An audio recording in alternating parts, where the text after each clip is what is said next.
Bonjour à tous et à toutes, je voudrais faire cette vidéo pour parler à propos de la mort d'Élisée.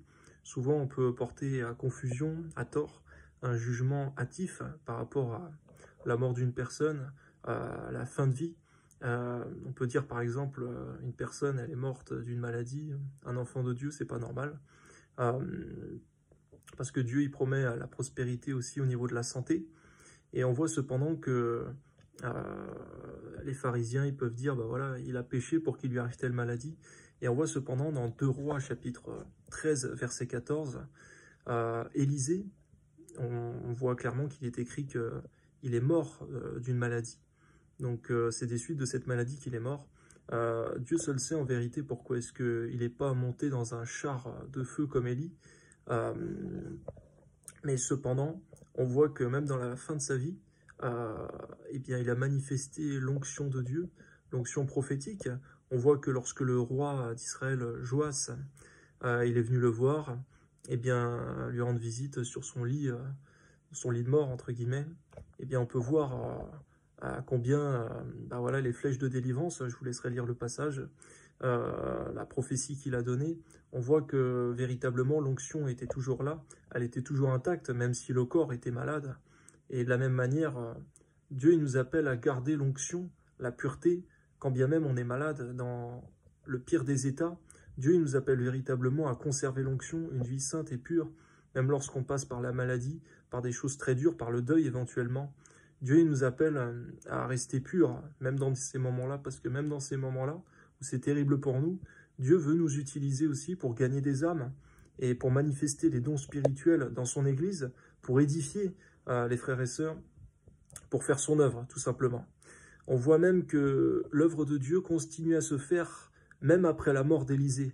Lorsqu'on va dans ce même chapitre, au verset 20 et 21, on voit qu'on portait en terre un mort et qu'au contact des ossements d'Élisée, eh bien, cette personne morte, elle a repris vie, elle a été ressuscitée. On voit bien qu'elle était morte, elle allait être enterrée.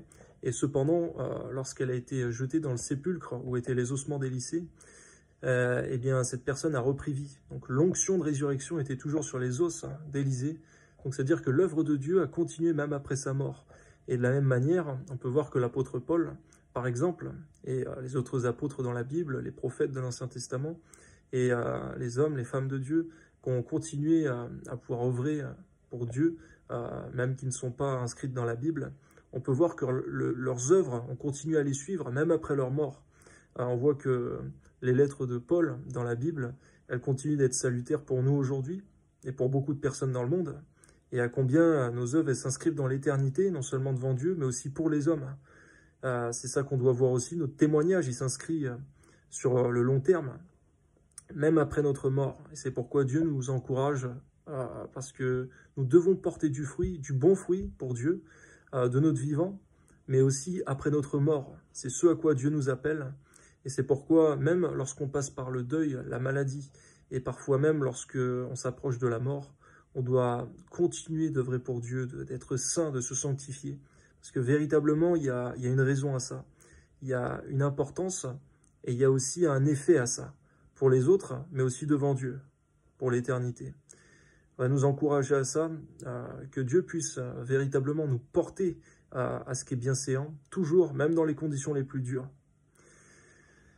Seigneur, je te prie au nom de Jésus que tu accordes véritablement cela à tous les frères et sœurs dans le monde entier, Seigneur, de persévérer dans ce qui est juste, ce qui est droit, même dans la mort, même dans la maladie, même dans la souffrance, dans le deuil, de continuer, Seigneur, de te servir. Je m'inclus dedans également. Nous voulons te servir, Seigneur, mon Dieu, fidèlement, nous sanctifier, même dans les moments les plus durs, car véritablement, nous ne voulons pas regarder simplement à notre propre sort de façon égoïste, mais véritablement à notre prochain, car c'est ce aussi pourquoi nous sommes sur terre, et regarder à toi, Seigneur, en respectant tes 2 premiers commandements que tu as donnés, afin d'accomplir tous les autres également. Que ton nom soit béni, à toi soit toute la gloire, Seigneur mon Dieu. Que ton onction, comme celle qui était sur les os d'Élisée encore, Seigneur, puisse se manifester sur ton peuple, Seigneur. que ce soit les dons spirituels, Seigneur, que chacun a pu recevoir, qu'il puisse les manifester, Seigneur, et ne pas les terrer, les mettre en terre véritablement, que chacun puisse utiliser ce qu'il a reçu de toi, afin de ne pas être cet ouvrier méchant et paresseux qui sera jeté dans les temps ardents de feu. C'est ce que dit ta parole, et ta parole est la vérité. Nous voulons être des ouvriers bons et fidèles devant toi, afin d'obtenir la bénédiction, la récompense éternelle. Que ton nom soit béni, à toi soit la gloire, Seigneur mon Dieu.